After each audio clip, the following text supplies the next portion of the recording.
زنار شینو و لگل مبش بوی زانیارین داوی زنار حتی ها کس نزانه ایریش بکیجان مبستی هاتیه کرن و یکسر لسر کومله بویا یا نزیکی کومله بویا گلو.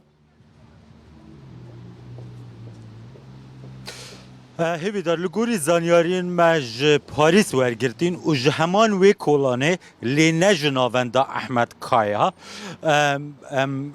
ایرش درستاهی لسر شسته یعنی لسر ریا پیاده یا پیاده هاتیه کرن که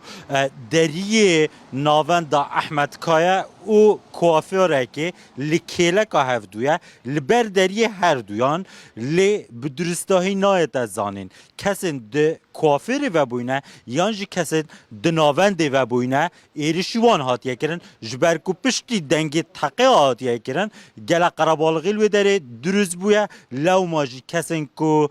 بچاوین خوشی دیتیه بدرستاهی نکاریه ده دسپی که دا زو پشت راز بکن که ایرش لسرکیجان آلیان هاتیه کرن اوه یک جه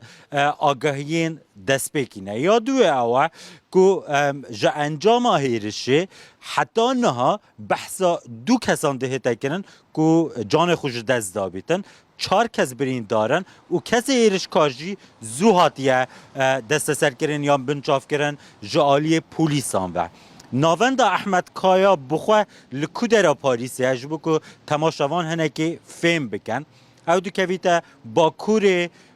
پاریس یعنی پاریس باکور که جیه که گلک ناوندین کردان، ترکان، بیانیان بتواهی لوی داره هنه ده همان جاده ده هم او هیا هم جی انستیتوتا کردیا ناسکری لپاریس هیا که هر دو یک جاده دانه و گلک ناوندین دن ین کردانیان، ترکانیان، عربانیان، بیانیان لوی دورا یان جوی پارباجه را پاریس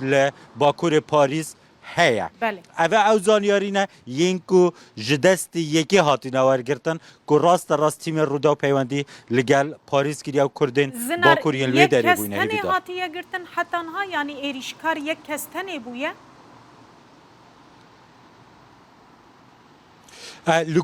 لگوری زانیاری ناهی هیرشکار یک کس بویه و او کس جی پشتی تقه کرنه دمل دست یکسر جالی هزن اولکاریه و هاتیه گرتن نچویه سکنیه حولا بازدانه ندایه اف پرسن هنی همو هین آلوزن هین برسواوا دیارنینه جبر که دسپیکا اوی بویریه لیزوشی ده ولاتن اوروپی دا بحثا تقه کرنه که آتا کرن هیوی دار یعنی میدیا ولاتن اوروپی زو گود تقه اگل پاریس رو دایا و کسی ایرشکار جی هاتیه گرتن اوه جدر وی چافکانین کردی ین که ما وکه تیم رو دا هبوه میدیا ولاتن اوروپی جی زو بحثا اوه بویری کر گلکی سپاس زنار شینو